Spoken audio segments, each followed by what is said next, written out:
নেতা তাকেই বলে যে সাধারণ ছাত্রদের সাথে মিশতে পারে।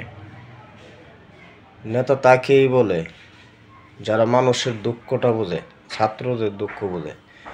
সাদেক কায়েম ভাই বিপি হওয়ার পর অনেক ইতিহাস বাস্তবায়ন করছে, অনেক কিছু বাস্তবায়ন করছে। দেখেন, একটা অনুষ্ঠানের মধ্যে সাদেক কায়েম সাধারণ ছাত্রদের মাঝে সেও একটা নিজেও সাধারণ ছাত্র হয়ে সবার সাথে মিশে অনুষ্ঠান করতেছে, যা গত 17 বছর একটা ছাত্র মুখ খুলতে পারে নাই।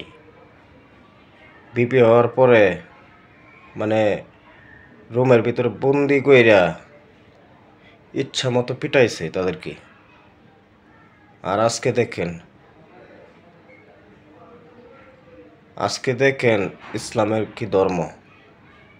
আজকে দেখেন সাধারণ মানুষের সাথে সাদেক কায়েম মিশে সবার সাথে আনন্দ ভাগাভাগি করতেছে। একে বলে ইসলাম শান্তির ধর্ম। খালি শিবিরের পোলাপান খুন করব, জব করব, অনেকে অনেক কথাই বলে। যে শিবিরের পোলাপান ক্ষমতায় গেলে জব করব, এটা ভাই আপনাদের ভুল ধারণা। আপনাদের মনের মধ্যে একটা ভয় ধরায় দেয়। আসলে শিবির মানে কি? শিবির মানে ইসলাম, ইসলাম মানে শান্তি। আমার এই কথা অনেকেরই ভালো লাগবে না। যারা ভালো লাগবে তারা লাইক কমেন্ট শেয়ার করে ভিডিওটারে ছড়ায় দিবেন। আল্লাহ হাফেজ।